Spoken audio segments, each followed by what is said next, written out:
Greetings everyone, my name is FlareBlitzed here, and we have returned back to the horror visual novel called The Letter. Getting back to this with Ashton 3.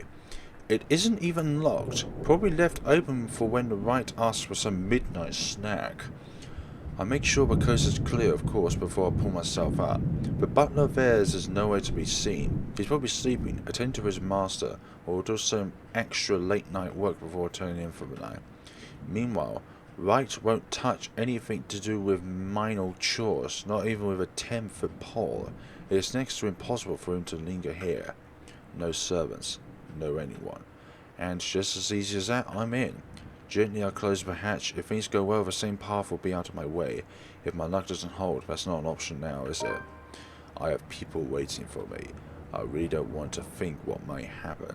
Sometimes it's best if I simply revel in the little victories. There are great blessings when everything else is going against you. And in a place like this, fraught with unknown dangers, it's a feeling that lasts only but a second. Suddenly a sob. You know this sound by now, Ashton. Don't follow it. Ringing out from some distant part of the house, echoing through its empty halls, my shoulders immediately tense, hairs raising at the back of the neck as a sudden chill passes. This to cite myself in the beliefs I've long held. Because as much as I want to convince myself there's nothing wrong, my experience tells a wholly different story. What are the chances I'll be able to leave this place alive? I want to be optimistic about it, really. However, I'm going against something almost everyone can't quite understand. I'm just being realistic with my chances. Beyond the walls of this room, the cries continue to grow louder. With a rigid draw of breath, heavy with apprehension, I slip out of the door. Like a siren call, her voice beckons. Finding out who that is seems a good place to start as any. I keep to the shadows for most of the part. Not that there's any need to. The entire place just feels empty. Odd, when a house this big should have a large staff. You'd think there'll only be one or two roaming about for some late night chores, or something seeking out whoever's creating this racket. There's none, however. Shouldn't they have security posted inside as well? Unless the security means the butler, for I doubt scumbag's that sloppy. He loves his life more than anything. Probably more than his own wife, and the things he's done, he's bound to make more than an enemy or two. He's also the kind who'll do anything to keep himself safe. Alive. I wonder what he'll say if he finds out there's something not human living with him in his own house. Potential dangers aside, bring on my own grants me a greater degree of nobility, which I'm more comfortable with. With no tagline, I have to worry about myself. So I only have to worry about myself. Watch my back. Selfish, I know, but necessary. In the same manner this whole place is, no matter how idiotic going into this alone is. Besides, I don't really need a guide when the house's layout is fairly simple, also mirrored with only a few modifications in the rooms. Although I've only been here one time, I think I've already got a good grasp of this place ins and outs. As long as you can tell which way is east and west, it shouldn't be hard to find my way around. After the dining room, main foyer should be the next thing that greets me, where the woman's cries are leading me. Honestly, after what happened outside, I'm not really sure if I should be trusting what I'm hearing, but with the whole house somehow seemingly devoid of any of its inhabitants, I'm inclined to look into this. More than getting out of this curse, a huge part of this is my training speaking. I just hope this isn't a crime scene I'm walking into, but nothing's ever that simple, isn't it? Not when you're dealing with the supernatural. No. Because as soon as my feet crosses the next room, something shifts. Well then, this looks a bit bloody. In a flash, nearly without fanfare. Unlike those that you see in the movies, it happens in a blink of an eye. I almost miss it. One moment, there's red. In the next, I'm standing alone in the foyer. For a brief instant I pause, glancing wildly around the place, blinking twice as if my movements were spur what I've seen back in front of me, yet nothing. No blood dripping on the walls, nothing trailing down the stairs or pulled on the floor, no eyes watching my every movement.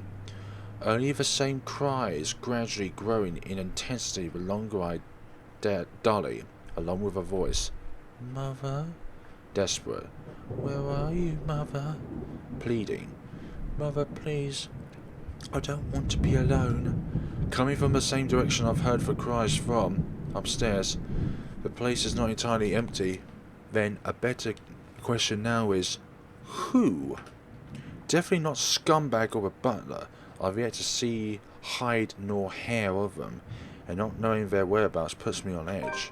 I have to be careful not to make any noise or be seen.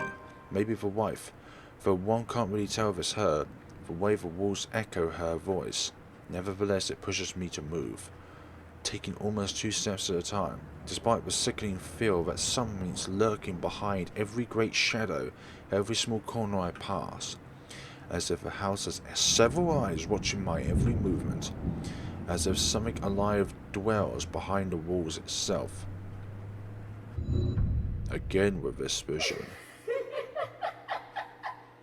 Who's laughing? I try to shake it off. Windows are open, that's a bit dangerous, wouldn't you think? Upon reaching the kitchen, the crying Ashton heard from outside began anew. On alert, he continued deeper into the mansion, even if he was uncertain if he would get out of the place alive. I tried to shake it off. How much more have we got of this, actually? I'm just curious. Right. Do-do-do-do-do. Do-do-do-do-do-do. Okay, we're coming across another branching point. Well, that's still about a third of the timeline to go across. Very befitting in itself. And all of that is on November 1st. Or maybe that's the only parts of the diary that's shown so far. Or the journal as it was. I try to shake it off. But the uneasy sensation has already made home at the pit of my stomach. Dread. And it only grows deeper the closer I get to her. The relative emptiness of the place doesn't help either. Neither does the harsh wind battering the windows, nor the sheets of rain pelting down the roof. For a fleeting second, I find myself wishing the scumbag to show up. I do not get too far into the train of thought. Abruptly the cries stop, replacing it. Mother, please. She's here. She's here, Mother. She's going to take me. She won't leave. Mother? Mother, I don't want to go with her. Tell her to go away. Mother, Mother, she's here. Help. That can't be good. Adrenaline overcomes me in a rush. It could be a reminiscent of the past. In no 2 heartbeats, my feet's already moving before any sense could catch up or doubt creeps up to me. Hand ready at the holster as I hastily set off for the far side of the hall, one alarmed footstep after another, while struggling to keep that state of panic at bay. A door lies ajar at the end and coming from the floor above. She's going to hurt me. Help me. I do not hesitate, moving in despite the lack of light, the steep steps or the thick layer of dust kicking up with every tread. I pause only a moment upon reaching the top. Then without wasting a second I push the door open. Who is this? She sits in the middle of the room, shoulders hunched, shaking. Her hands cover her face as she weeps, oblivious to my presence in the doorway, as if she has heard neither my footsteps nor the soft creaking of the door. Continuing undisturbed, like I'm standing in a time far removed from her. Doesn't even flinch when I call out to her. Hey, are you alright? Mother, I've done it, Mother. Take me with you, please. I can still hear her. She's here. Help me. Help me, please. Belatedly, I notice the blood on her hands. It is the same one drenched in the whole attic. I'd rather not know. How the whole room ended up like this is the least of my problems at the moment. Even the single human body doesn't have this much blood. So bodies? The thought sends an unpleasant twinge in my stomach. Does Wright even know about this? He's bad news, alright, but this is beneath him. He'll definitely balk at the first sight of it. Anyone will. Yet the woman lingers here, undisturbed by the sight, letting her soul fill the room, repeating the words over and over again like a prayer of salvation. To whom? The mess of parchment she has left on the floor. Just what the hell is happening? Hey lady, are you? The rest of that question never makes it out. I don't even see it coming. Should have been more aware and on guard, really. But there's little I can do when a well-placed blow to the back of my knees making me stumble. The moment alone sends the reading forward. It barely even registers in my head that the woman's gone and the room's as normal as it can be. Not above the pain suddenly shooting up my side when I hit the floor. I don't even get the chance to get my bearings back when a hard enough blow to the stomach causes me to buckle down and land heavily on my knees. Gasping, I fumble wildly for my gun. I don't think that is a supernatural paranormal personnel. No eyes. The sobs led Ashton to the mansion's attic in the middle of the room. He found a woman couched on the floor crying. Cautiously approached her, but as he was about to reach it out for her, someone grabs him from behind. Although before I'm able to turn it, level it and shoot, a hand grabs my wrist and twists it. Hard, a grasp, a grunt, a cry of pain slips past my mouth. The gun falls to the floor with a thump. As soon as it lands, a foot kicks it out of my reach, and it slides uselessly under the bed. Agony suddenly explodes in my chin, jerking loose a sharp cry of pain, and stars fills the edges of my vision. The taser clipped to my belt is the next thing to go the moment I'm down. The sound of it sliding roughly across the wooden floorboard somewhere grits against my ears, along with my laboured breathing.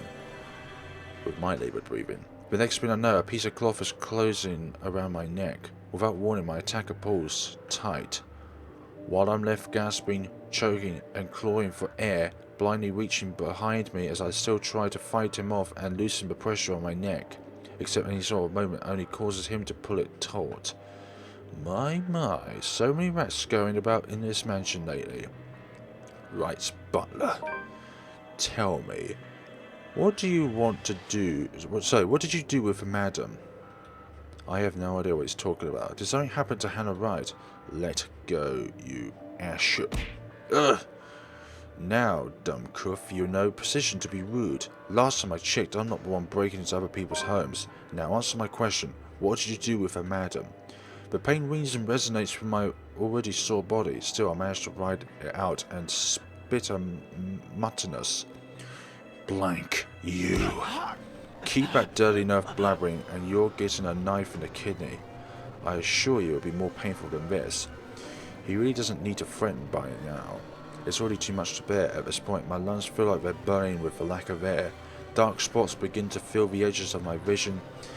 Ever so slowly, the world around me dims.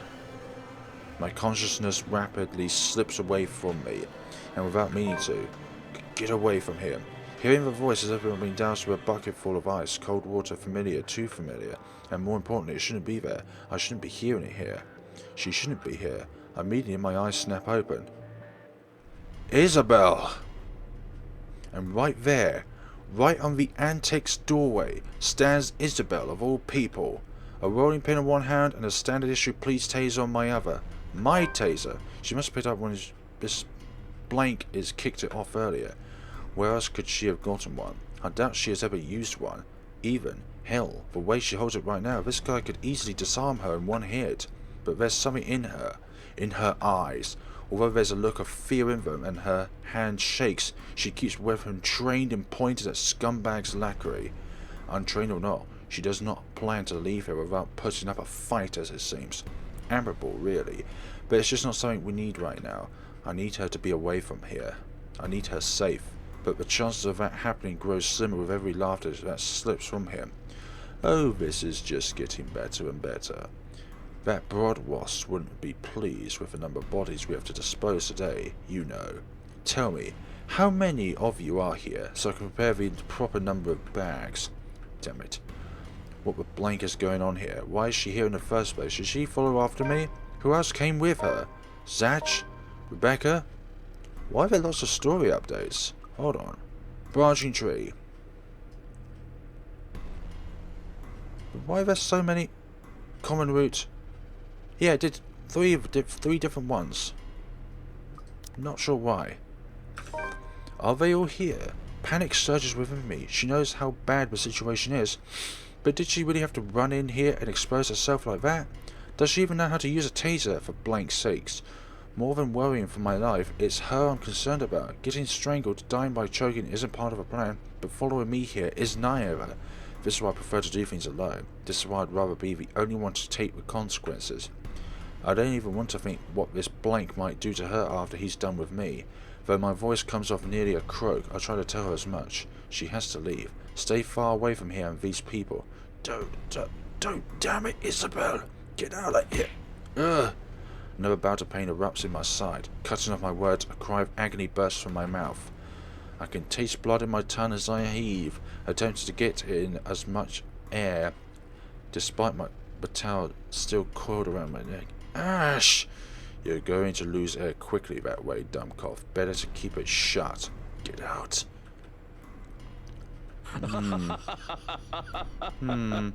His laugh's too cruel to unforgiving.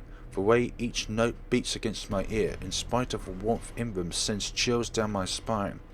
This is a man whose hands have already been stained with blood before. He won't hesitate. I followed his advice. If I were you, little girl, what could you possibly do with a toy? Just hand it over and be on your way. It'll probably be too difficult for a little girl like you to use. There's a moment of silence. I can't keep my eyes. I barely can keep my eyes open. But the next second, though I still don't exactly understand what's happening, Isabelle shouts. Not a cry of pain, not a yell of panic, but one that's resolute, firm, perhaps in a tone that leagues fiercer than any I've heard from her before.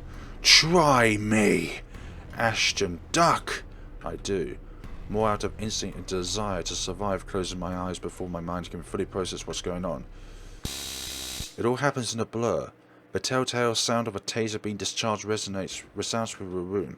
The air crackles, something whistling by, almost too close to my ear, followed by the thud of something blunt connecting solidly with another object. The next thing I know, the towel strangling me has started to loosen. I collapsed on the floor, dazed and gasping for air. Well, we have a savior. Ashton attempted to fight back, but his attacker quickly disarmed him, looping a towel around his neck and strangling him. But just when he was about to lose consciousness, a familiar voice rings in the room, and it was Isabelle. I collapsed on the floor, dazed and grasping for air.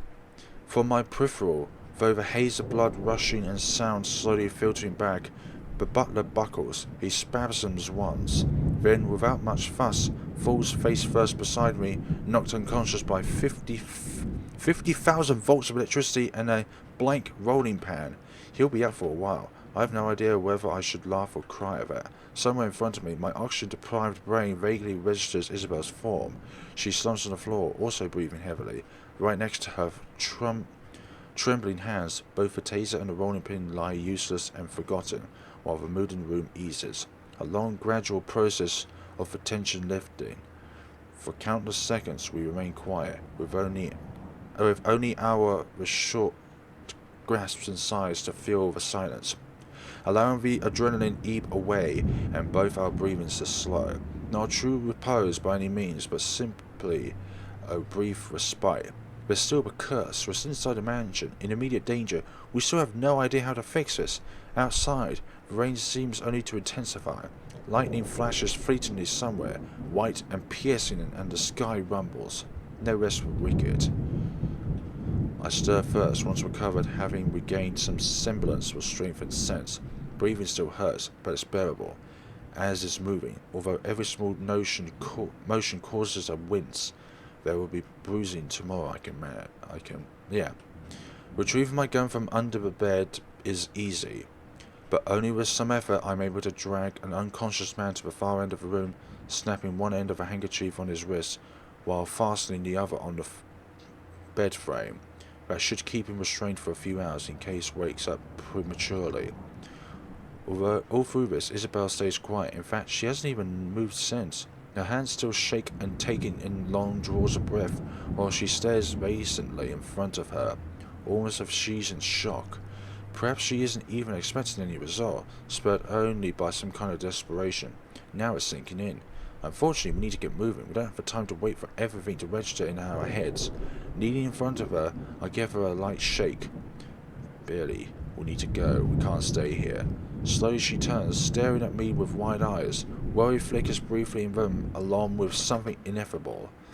Then, without warning, she lifts a hand and slaps me right across the face. Wow. That intensity in her eyes. The sound of it cracks the air, shattering the silence like a fragile glass breaking. Despite the familiar rumble of thunder outside, it manages to ring louder above the storm. I don't even know what hit me. Under my head has already snapped back and my cheek stings with her anger. And it is anger. In spite of the stillness and the lack of words afterwards, not thumbing through, never thumbing, but the kind that burns lightly and soundlessly. A frustration instead of a seething rage. One that ebbs just as quickly as it flows. And once the tide subsides, there's only that gleam in her eyes, warm, steadfast, and unflinching. Quietly, I brace myself for the truth underneath that gaze. It slips from her lips softly, nearly fading under the sound of the rain still falling fast, if not for the weight in each of her words. What is wrong with you, Belly? If Zatch didn't slip up, no one would even know this is where you went. Betty, one person is enough. Any more than that, and you almost died. He could have suffocated you right there and there, and you could have died. I told Zatch to give me 4 hours. That would have been enough time to... It would have been too late, and by the time anyone ever finds out, you're already fertilized. She trails off, drags one indrawn breath after another. A brief lull as her frustrations finally gives, dissolves into something more pensive and somber. Her shoulders drop, and though her voice raises, hearse and weary, in her next words there's only certainty. You count too, you know. When I said that night, when I told you that I don't want to lose anyone anymore, that includes you. Alive. We're still here, Ash. You have us. And once their meaningful roar, it does not so with force of a dam breaking or a raging storm, but with the gentle, steady warmth of a heart burning, an ember easing slowly, lightly, raising and giving, until all that's left is a truth, an understanding. Not alone, never alone. It lingers, even as we both drift back into silence and her words take root, because in the gratitude that swells after is another warmth blooming. Quite indeed. Never do these things alone. Having recovered, Ashton quickly urged Isabelle to move. Knowing it wasn't safe to stay idle without warning, however, Isabelle slapped him. Furious at him for keeping people in the dark, she reminded him of what was important, and with it came a realization about himself. Aha. Pleasant, welcoming, like finding home, like finding ourselves in the haze of a squall has left, creating something fragile yet immutable in both of us. It's in her eyes, in the way she holds my gaze, unwavering, in the way she carries herself, despite sitting amidst a place she fears, in the way she keeps herself from trembling and falling apart, because fear is inconsequential when people she cares about are at risk. A change, she realizes that now, holds on to it. Another little thing, another small change from her that may go unnoticed and pass by quietly, but will eventually amount to a lot of things. Tiny gestures that mean nothing at first, but began to matter to me one day until... oh. Despite myself, a small smile slips from my lips as the same warmth from earlier unfolds in my chest. Unhurried, familiar and bright from all these years I've carried it, but I've never given the words for it. Stop smiling at me like that, Ashton. I'm not done yet scolding you. but this time may come easy.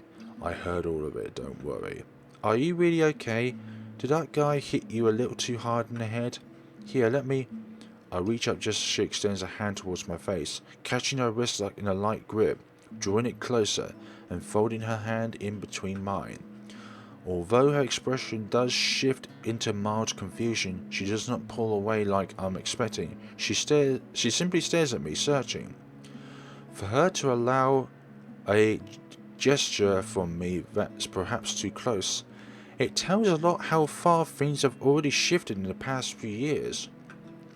Cradled in mine, her hand still trembles. Most of her trembles have already subsided by now, though I doubt it'll fade away this soon, even as I trace the lines of her palm in what I hope is a comforting gesture. I'm sorry, Belly. For what? Is this about what you did tonight? You can apologize later when... No, well, this too, but it's not just about this. It's for a lot of things. For calling you clumsy and careless and a scatterbrain. Are you sure this isn't a concussion? You would think that, wouldn't you? Well, you don't usually apologize. Yeah, I know. I'm sorry for that. And for all the times I've teased you and made you cry. Unexpectedly, her hands tighten around mine, our hands falling between us as something tender shifts in the air. Another exhale, another drawn breath eases out of me, filled with every hesitation and uncertainties, but when I finally chose to break silence, it's only when I know that what will slip past my mouth is one truth I will hold against the world. But for all those coolest words, despite all those, there's nothing that I don't love about you. In fact, those things, I love those. And everything. Everything that's you. For a long moment she offers no response. Her grip on my hands merely tighten. Although my heart's pounding hard against my ears, I take a chance and look up. Slightly leaning away and giving her a courteous glance, more than ready to hear her rejection. And it is one, despite the smile on her face, if it can even be called one, of course. There's a pained aspect to it I can hardly name. Regardless of what it means to her or what she intends to convey with it, the sight of it alone makes me regret even mentioning anything. It's almost as if she's forcing herself to push out the next words out of her mouth for the sake of not hurting her. Not that I would be able to take it, but if these feelings would only put a heavier burden on her, I'd rather not have said anything about it. As expected, with one last squeeze at her hand cradling hers, she pulls her hand away from mine. When she speaks though, there's a stark refusal to meet my eyes. Not that I hold it against her, the situation is already awkward as it is. Hi, Ash. She pauses, biting her lower lip. A small frown forms between her eyebrows while she struggles to find the right phrases to string together. Ashton, I'm really sorry. Oh no, it's cool. I was already expecting that, kind of, but you don't have to. No, I mean I can't afford to think of anything other. So I can't afford to think of anything other than helping my family, especially now that Papa's gone. They're going to need me more than ever, Ash. I'm sorry, I really can't. Not right now. I've always known it would lead to this, to some extent. Her family will always come first. Who am I to take that from her? It hurts, of course, but the pain eases, knowing that in spite of circumstances, her heart will always be in the right place. That she's still the same woman I've fallen in love with. It's alright, Belly. Don't apologise. If it still matters, that's actually what I love about you.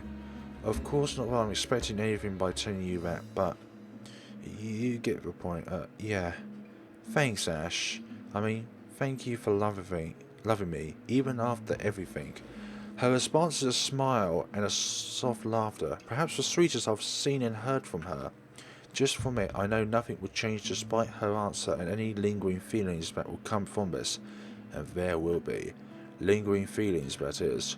With the way she barged into our lives 5 years ago, it'll probably be enough to leave a terrible impression on anyone. But that's also precisely it. It's people like her that you don't easily forget. It's them that gradually warms their way into a person's life, until the very thought of losing them becomes unbearable. As it is, I'm already content simply staying by her. No grand expectations or hopes attached, just the banter, the small smiles, and the quiet little moments that roar. I love her, but that also isn't all there is to us. I know I get you all into kinds of troubles these past 5 years. Hey, whoever told you I'm doing this for free? After we're done with this curse thing, you're gonna owe me a year's supply of ice cream? We'll see. Another laughter, this time from both of us.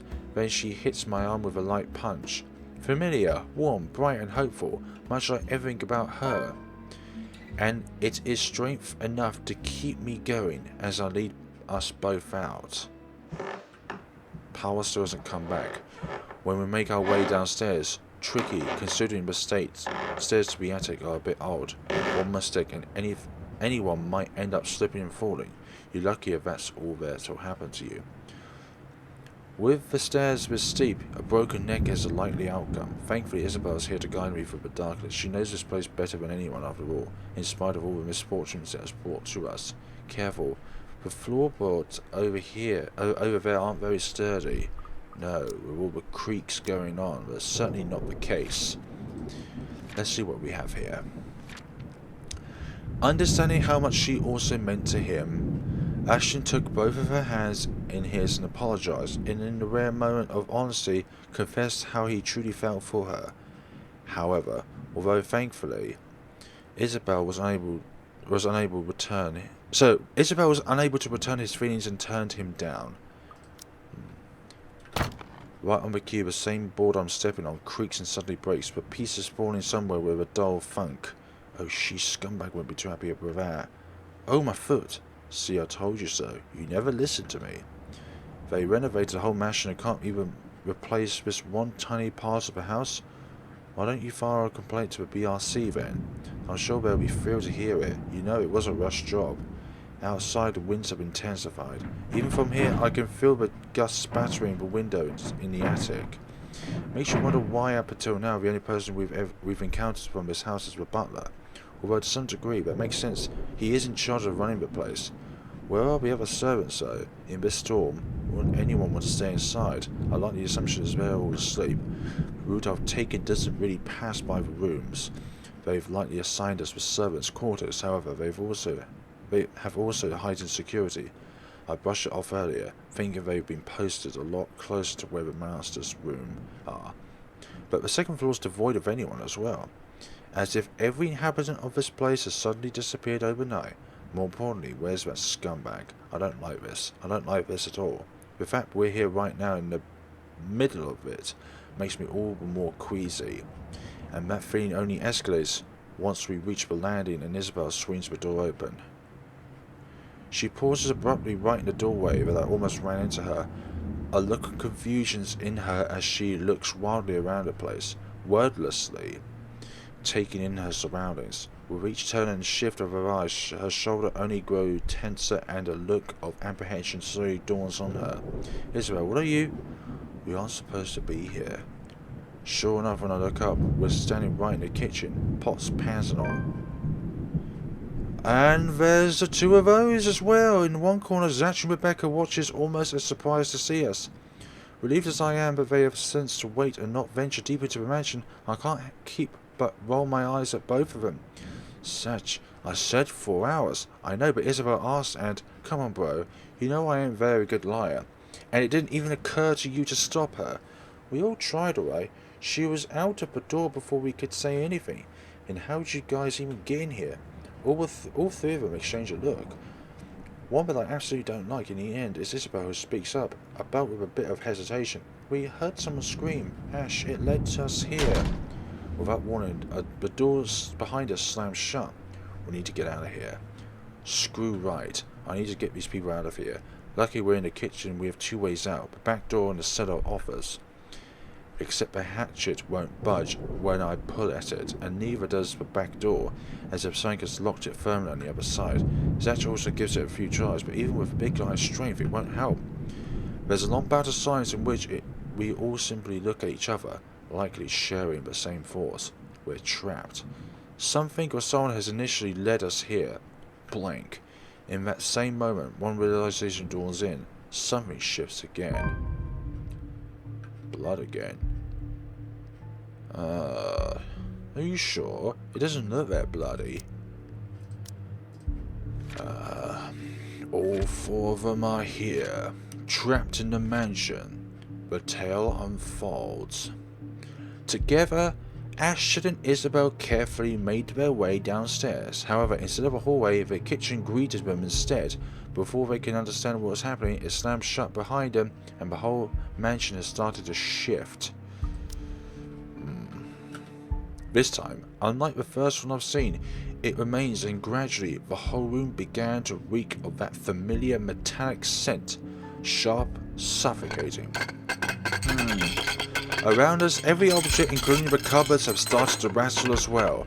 The sounds from outside, foreboding rumble of thunder, and even the howling winds have begun to fade away, replaced by whispers, shouts, and cries of pain. Though inaudible, every beat and note bombards every crevice in my head with vague images and sounds. There's no time to make sense of everything, however. I'm already shouting, fueled purely by adrenaline, barking orders and making a break for the door that leads to the next room, the dining. It should take us straight to the foyer where the main door is.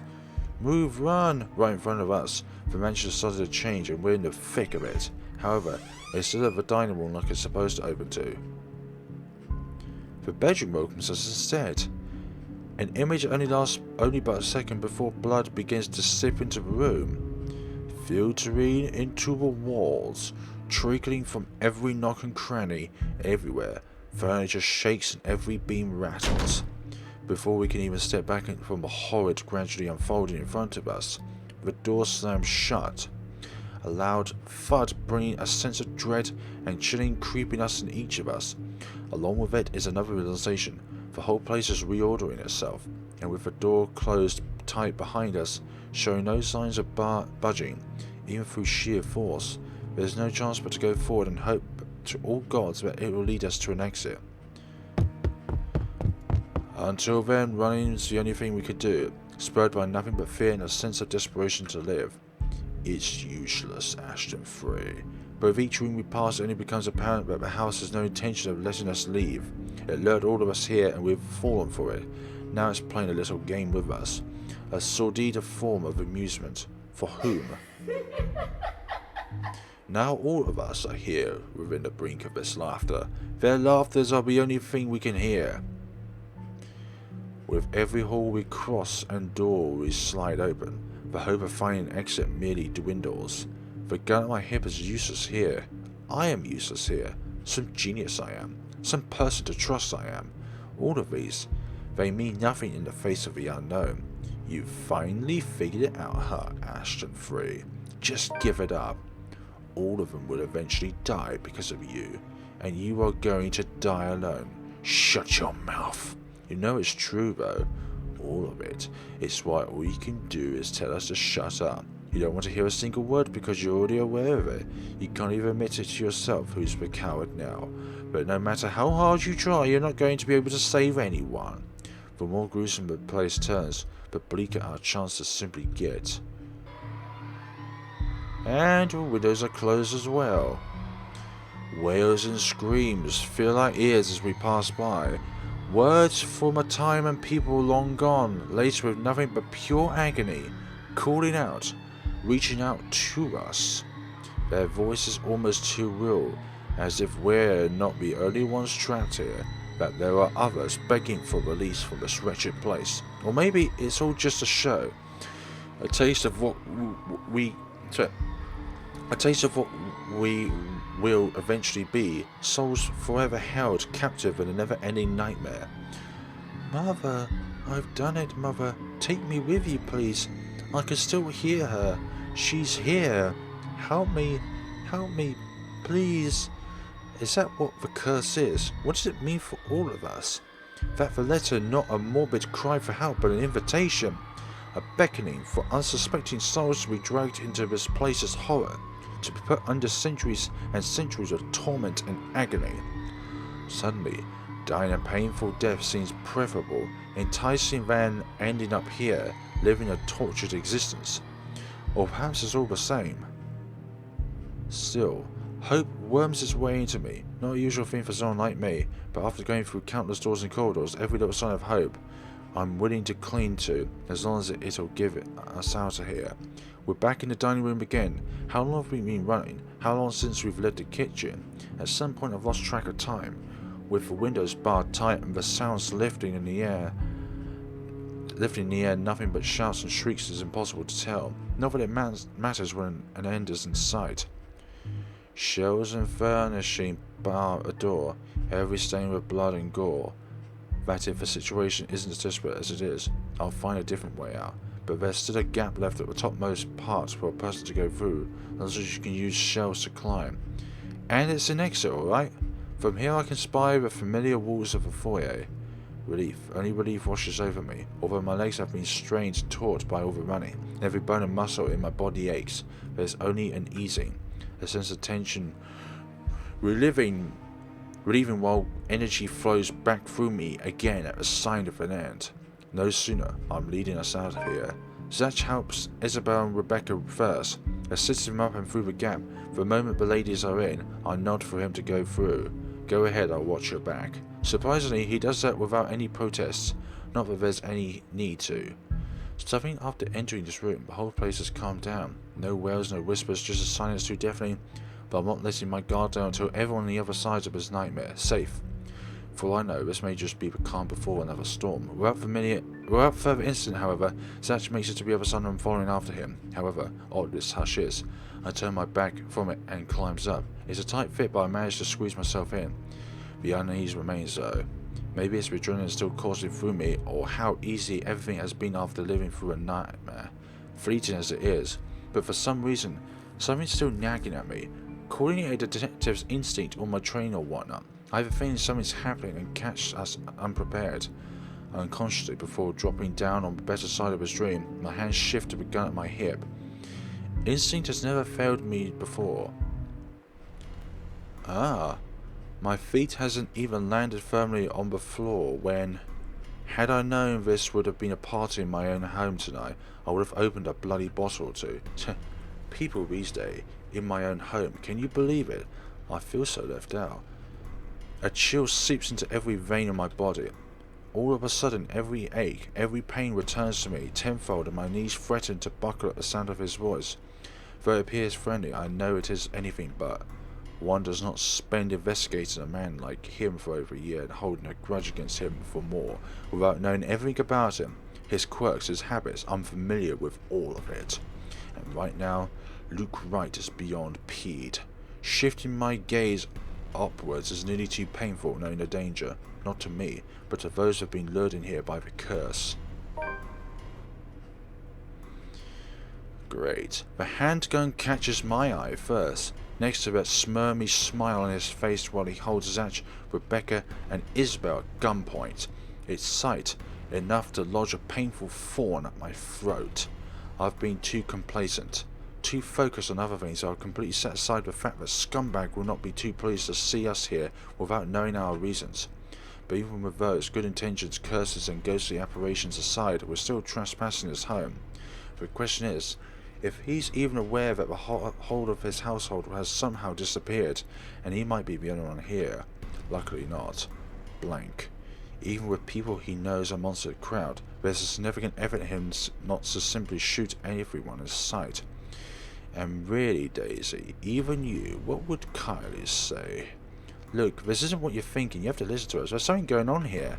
Well, obviously, why else would people be trespassing my home? What about little Lily over there then?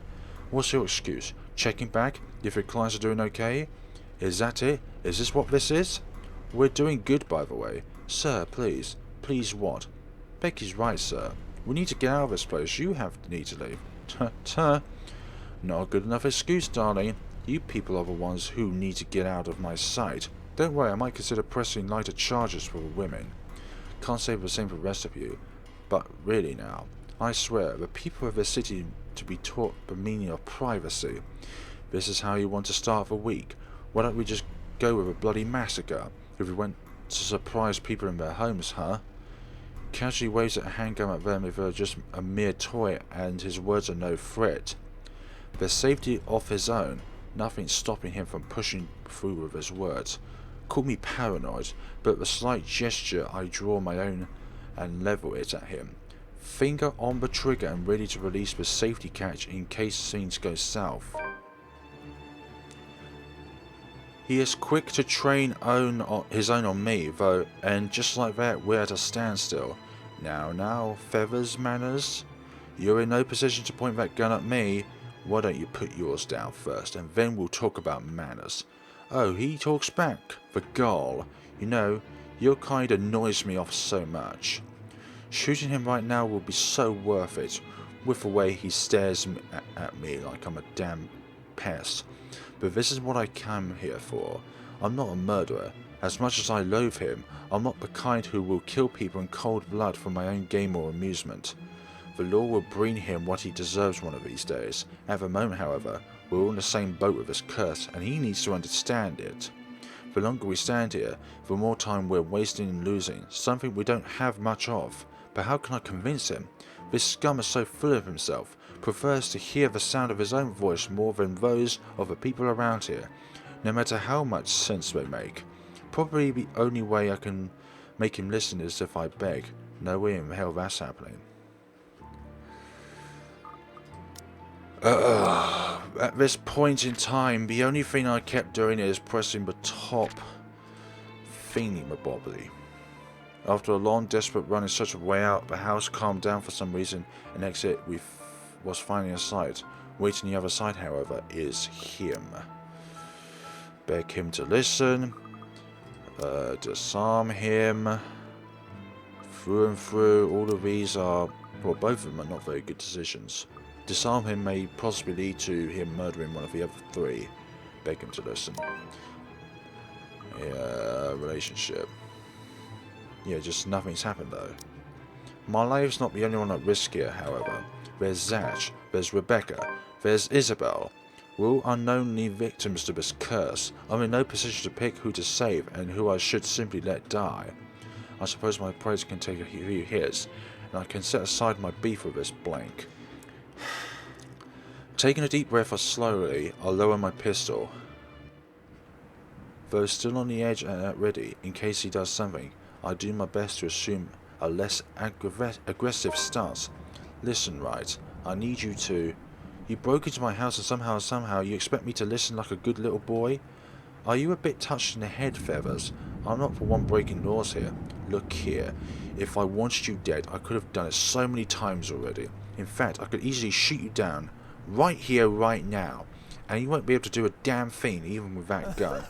Suddenly he laughs, almost howling in fact, like I've just told him the best joke he's had all his life.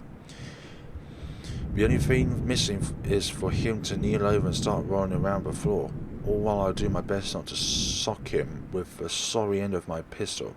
You have guts, Feathers. You have guts. Did you hear what you've just told me? You just threatened me inside my own house, my own home. You know what I'm thinking right now.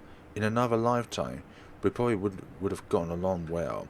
He's right on that, at least. I might have ended like him. If I didn't have Professor Andrew, Rebecca, Zach, and Isabelle. One mistake and it would have been too late for me. With his laughter rings all the possibilities. I could have lived, but have never been given the choice. All because I have other people with me. People who cares. A sobering realization. But not so much when suddenly his chuckles stop. In 2 heartbeats he marches towards me, grabs my collar and aims his gun right at my head. Ashton! Luke, no! Hey now, you two. I'm sure we can all talk about this. At this distance, a slight flicker of that finger on the trigger will be more than will be able to do more than kill me. What is it that you people really want with me? This is the second time this week, and I'm really getting weary of this little game. Did the NCA send you to apprehend me, or has somebody paid you off to kill me? Which one is it, Feathers? Mind you, my arm's getting tired, but answer quickly if you don't want to meet the business end of this gun. I keep my eyes trained on him, in spite of the huge threat he poses right now, because if there's anything people like him, like us, prefer, it's honesty. You don't give that impression without keeping a solid eye contact. I'm not with NCA, I'm just here to help. There's something else in this help, we're all in danger. You have to believe me, right? You need to let us go. You need to get out of here before it's too late. If you want to keep your sorry ass alive, you'll listen to people with more brain cells than you. Why, you insolent. His finger moves, but I'm prepared, my hand ready to reach up, disarm him and knock him out. If I have to drag him out of this place unconscious, to keep him from suffering the fate of every other person who has died to this curse, so be it. However, before either of us can fire a shot or tackle the other to the ground, another voice echoes through the foyer. A small little thing compared to the storm. The two storm. Okay, this should be the other way around. Raging outside. It rings above it, nevertheless causing all of us to stop and turn. Oh dear, that smile is quite deranged. At the top of the staircase, Hannah Wright stands there, pale as death and expressionally eerily calm. I can't help but think there's something wrong. My gaze starts around, wary of her, but soon enough I realise what's wrong when she speaks. She's wrong. Oh, Luke, darling, my love, what do you think you're doing out here this late? Outside, another streak of lightning flashes and a clap of thunder ripples across the sky. And if this whole thing can't get any fuber than it already is. Luke. Ah.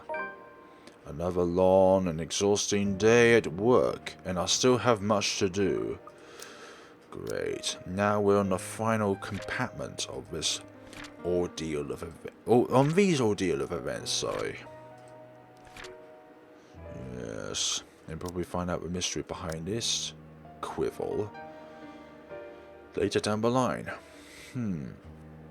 High school dropout, privately tutored, likes bread pudding, dogs, wine, and absinthe. Piano playing, daffodils, money, women, and power. Okay. Nationality British, American, Japanese, Scottish, Irish, American, British, Filipino. Okay, so Luke and Isabelle. No, Luke and what's there? Someone else. Hannah and Luke are the only ones that's British. The other ones have different origins, other nationalities. American, Japan. Save was wonders. So let's look at my branching tree from. If it does it, okay. Luke's perspective. No. Already traversing its own thing. And that red bar is even smaller than Ashton's one, which only can possibly tell an final outcome. But we're here. Story update goes down this path. Going across through these. And which ending have we gotten ourselves into? Is that a question back there? One of these was a question, wasn't it? This one, common route story update. 3 different story update routes. Wait, there wasn't an ending to that? There was no ending to that. Okay then, because in all of these other ones, there was definitely an ending to them. Like we go across here, go across to this one, ending 1. We go to Marianne and there was an ending in itself, ending 2, variant A. I wonder if there's a variant B then. Yeah, maybe a different path we could have taken which leads us to the same outcome. Ending 1. And then Hannah has an ending here, no, up here, ending 1. And Isabelle's was also an ending 1 in itself. Game over, ending 1. Okay. Yeah, it's still confusing actually, because Ashton's the only one so far which has not got an ending on it. So, story update, common route, and it goes all the way towards this path that leads us to Luke. All path leading up to Luke, because these two branches together. Cool. Now we're in the perspective of the person who is pretty much the smuggiest person out of the entire game. Another long exhausting day at work and I still have much to do. Sometimes I wonder why I still bother. I can surely afford to retire, leave the businesses to trusted colleagues. Even if they make enough to only break even, I have enough money to last us a lifetime of 3. I could send 7 children to college if I had any. Not that I plan to. But the problem is obvious, isn't it? I don't trust any of the lot. It has to be me because they might get it wrong. They might get it wrong, sorry. I don't want to retire and suddenly wake up one day only to find out that everything has gone down the shutter. Maybe I should hire Marianne as a personal assistant. She seems capable and trustworthy enough. It's hard to find someone who isn't trying to butter me up and trying to curry flavour with me. Christ, I'm knackered. What do I have to kill to have fewer problems around here? I'm not really allowed to complain. I chose this path.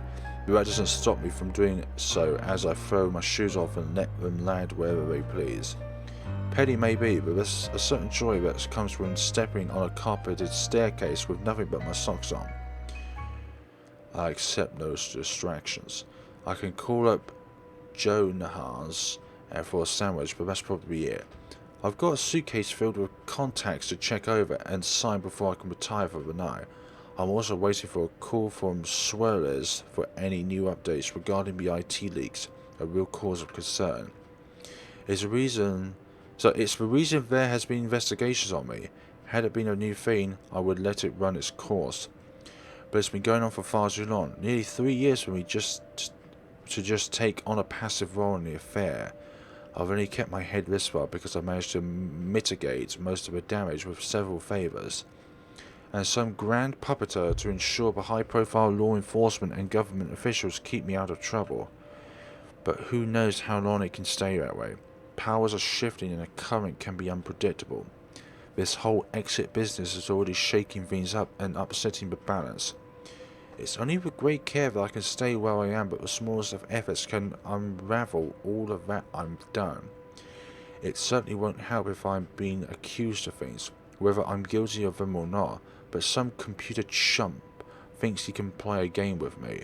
And well, sheesh, it'll be a miracle if I can get to sleep tonight, though that is hardly surprising news. But before I can even take a step into the study, a voice from the bedroom calls out to me. Luke, darling, you're finally home. Why don't you be a dear and come in here? And I hesitate. For a moment I do have work to be done, but I suppose greeting my wife as I get home is only proper. I've already been gone most of the week unless I need to be here for work on the house. So with a sigh, I head towards the bedroom. Whoa, okay. The feeling that comes to me as I enter the room are definitely mixed. For once I am somewhat floored by the sighting that greets me.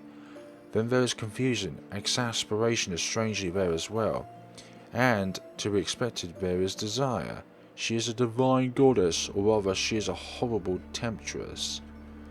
What man wouldn't be attracted by that? I guess they could be a sausage jockey. But that is besides the point, and is not relevant to the situation I found myself in right now. This is nice and all, but why does she have to go and do this now of all nights?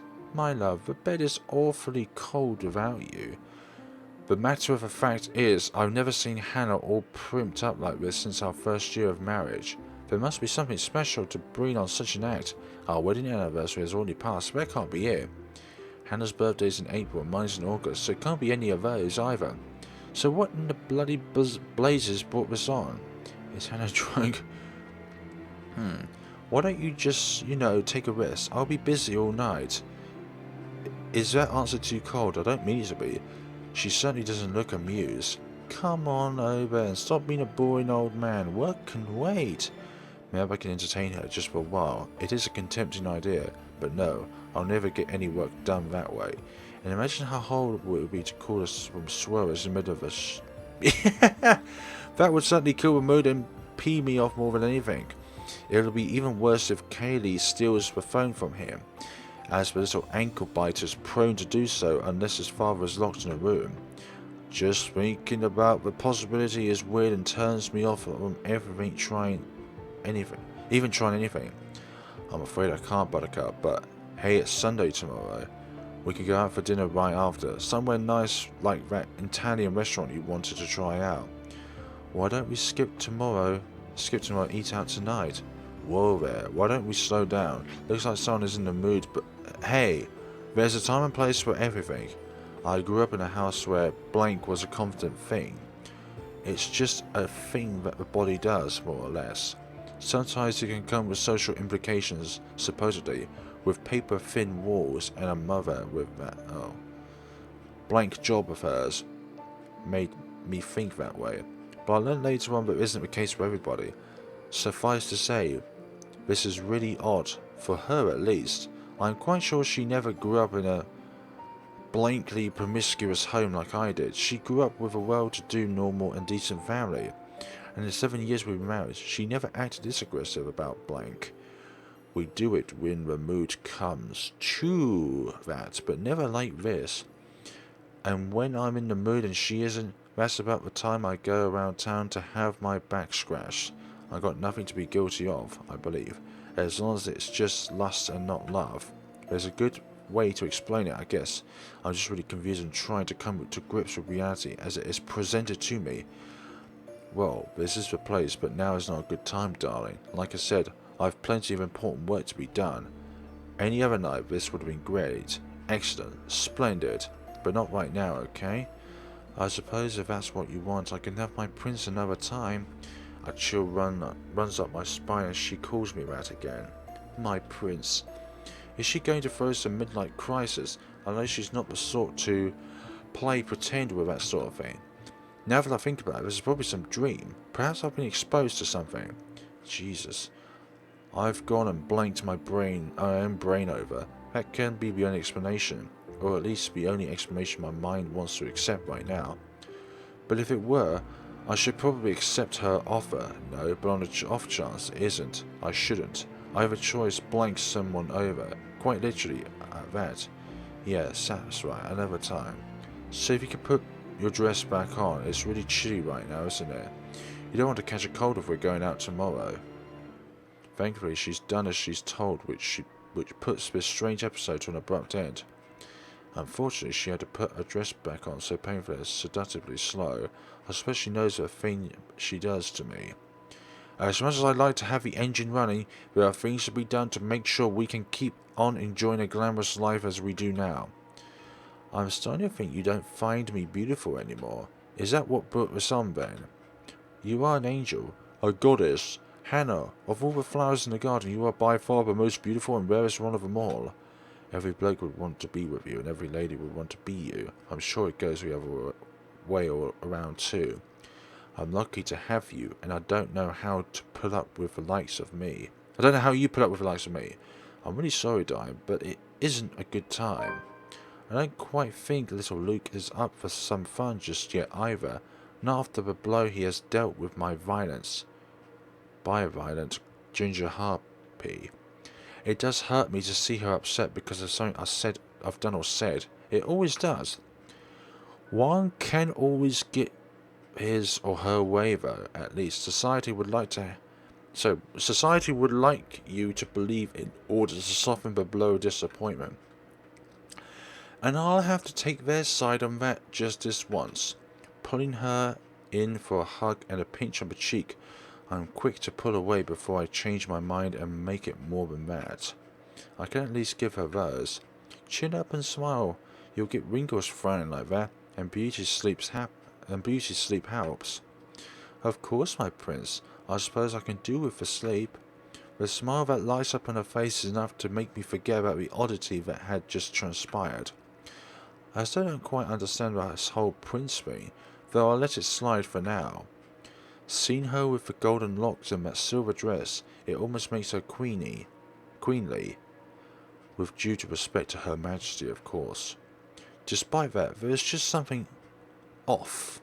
Hannah, before I go, what happened to your necklace? The blue diamond. The fact that she seems confused feels off.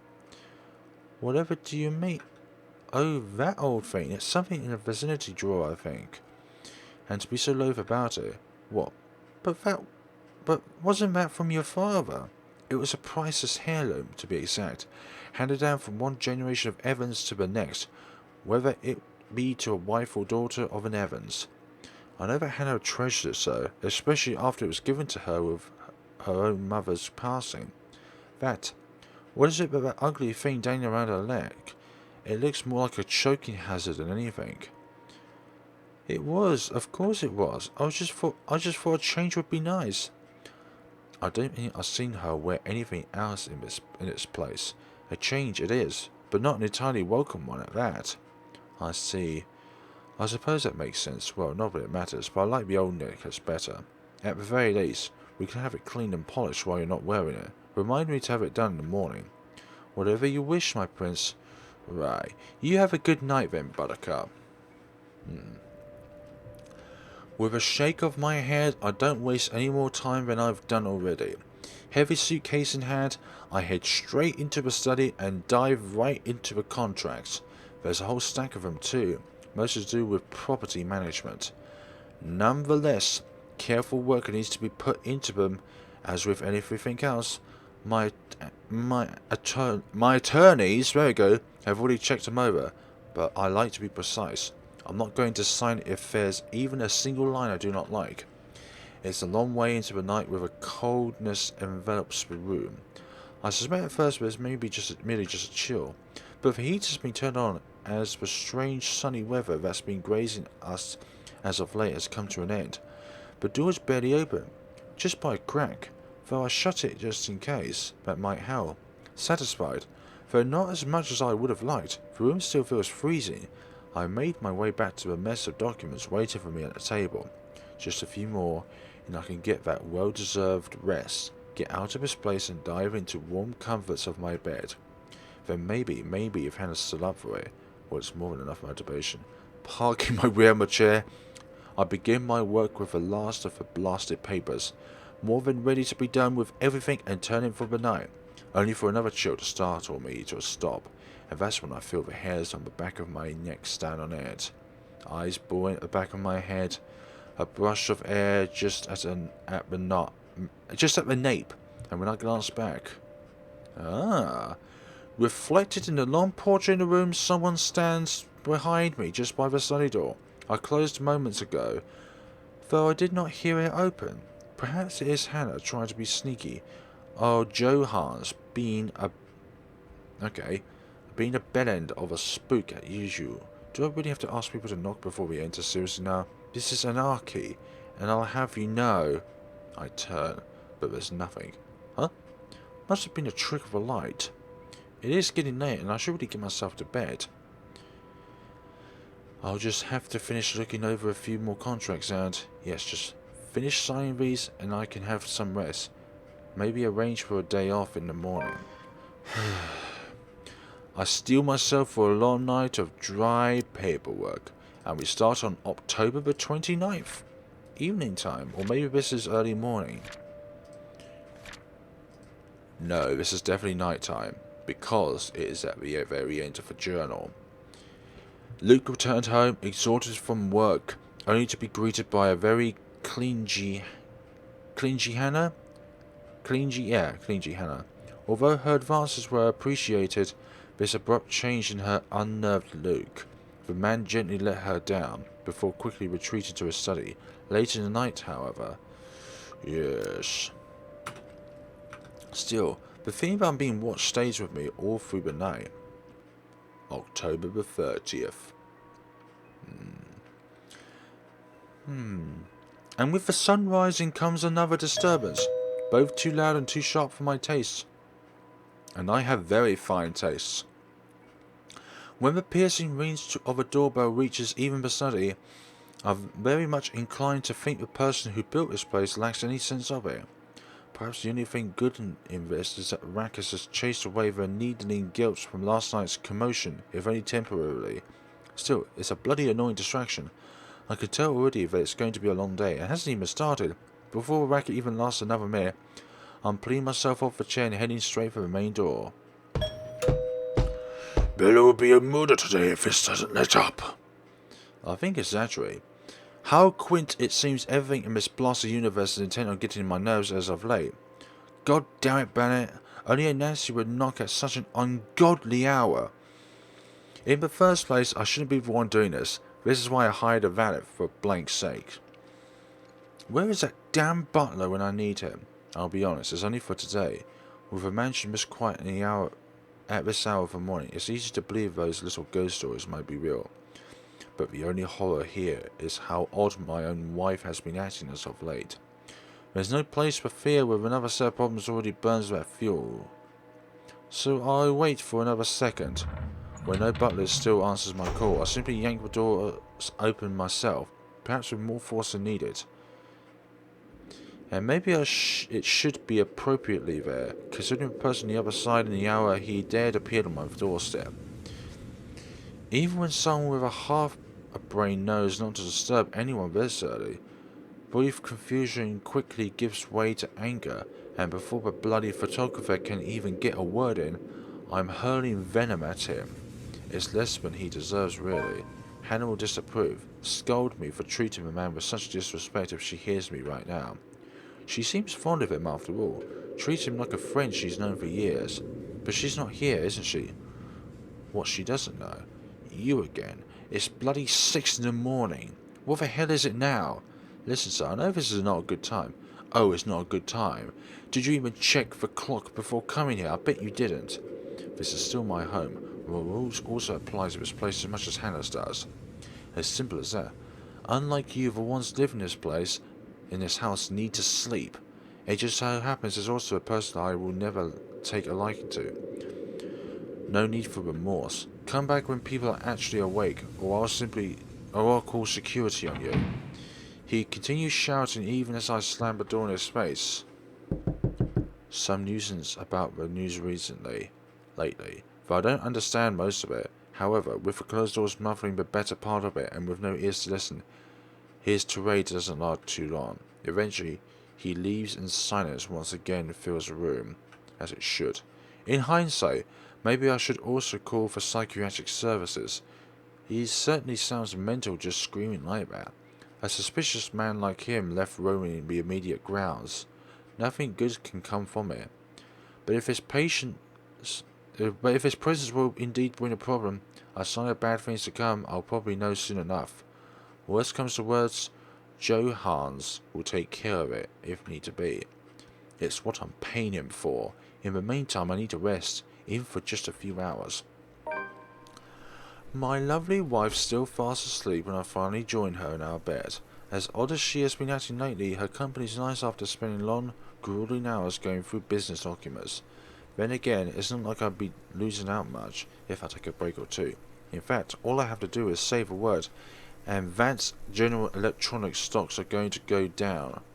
That's the least I can do after Roshi Vance's outburst during the party. I highly doubt she will be Roshi her leave alone, not if Harvey has any sense in him.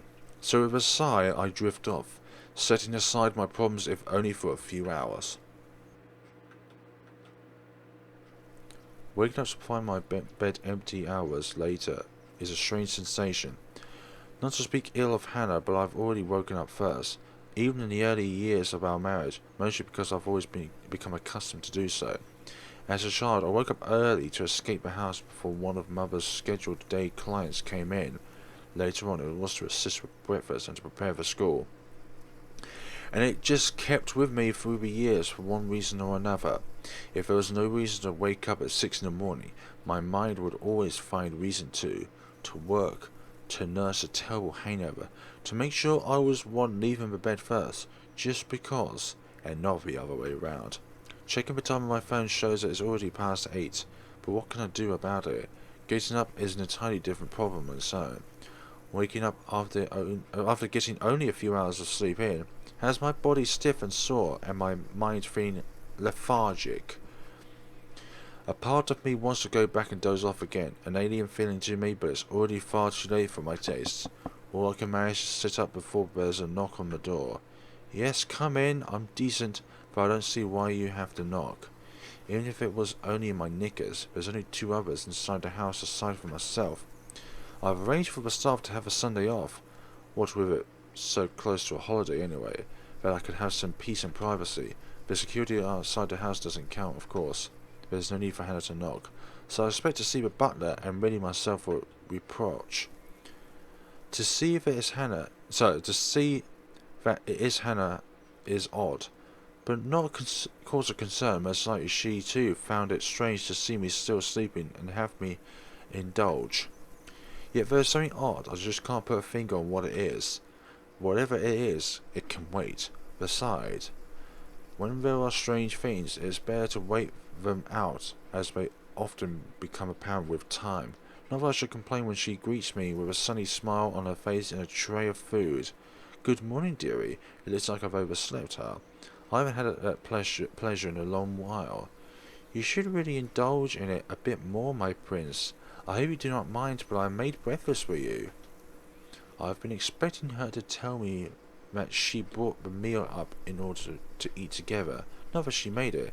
For all in our marriage, Hannah had never cooked once, though I can hardly find it in me to question her efforts, unless she was trying to poison me. Perish the thought. But she carries with her a platter of pies, delicious looking, round as pockets of goodness. I'll have no second thoughts in fishing one off the plate with a hum. In fact, it smells divine, and it looks the part as well. The crust from outside looks like it's been baked to a golden and flaky perfection. The egg wash wasn't forgotten either, giving it a nice finish. You made these? You're not pulling my leg, are you? These look great. I only made the best for you, my love. Do try it out for yourself, yes. I want to see what you make of it. Perhaps I'll be able to prepare more meals for you in the future. Breakfast in bed? You spoil me, darling. Well, I can't say no to that, can I? Bon appetit! The crust of the pie breaks easily with a bite, and I'm greeted with the taste of nice buttery pastry. But looking back down the pie, I feel a bit put off. Ah, the meat is ready and a tad bit soggy, though I can't place what would make it that way. It tastes of turkey more than beef, though an old one at that. There's no real sauce or marinade to excuse the juice. It tastes like turkey that's been kept too long in the fridge after being roasted and carved. Definitely white meat at the very least, and well done as well. The thing is tough though. Stringy and sweetly, which I would say it's more muscle than anything. And, what is this? I sputter, try to spit out whatever it might be. A few fine strands of something faintly comes out. It looks more like hair that's on there as well. A few strands of hair. Although if I've swallowed anything, it's far too late. Not unless I want to act like a cat trying to cough up a furball. It's just unfortunate the odd sensation of it being stuck in my throat still lingers, even as I down the glass of juice she has brought with the meal. Buttercup, are you sure the ingredients you used are clean? Oh, I do apologise. It must be, Chef has been feeding some stray cats lately. There are some roaming around the property. I saw him petting one just the other day, during his break. Said he found it in the cellar. But you have nothing to worry about, my love. I took care of it. She laughs then, probably because of the funny look on my face. But I just have this funny image in my head of Hannah chasing after the cat to shoo it out. We aren't cat people, but I doubt that means she will be cruel to a feline. Maybe the other pies are clean? I don't quite have the appetite for breakfast anymore, but thanks, bloody cats. If that is what you wish, all the same, it would give me more time to spend with you. You will spend time with me, yes? I did tell myself I would let myself have the day off today, but she doesn't know that, and I can't help but feel that offness again as her eyes burn through me. There is an eagerness there, a hunger, which makes my skin crawl, an unnatural reaction. I can do little else but nod, because answering otherwise seems the wrong thing to do. Would it please you to have some tea then? I can fetch it if you wish. Pushing myself off the bed with a groan, I roll my eyes and sigh. The creak I feel in my neck is easily taken care of, and I try to flatten my head to something a bit tamer. All throughout, Hannah still watches me, expectant and dotting. No need for that. We can have tea in the parlour if you don't mind. Really now, Hannah, there's no need to busy yourself over it. I shall go ahead and prepare the parlour then. Just relax. I barely said 2 words before she's out the door, however, and I'm left speaking to air. Hannah, what is up with that woman? Though perhaps I should have said no.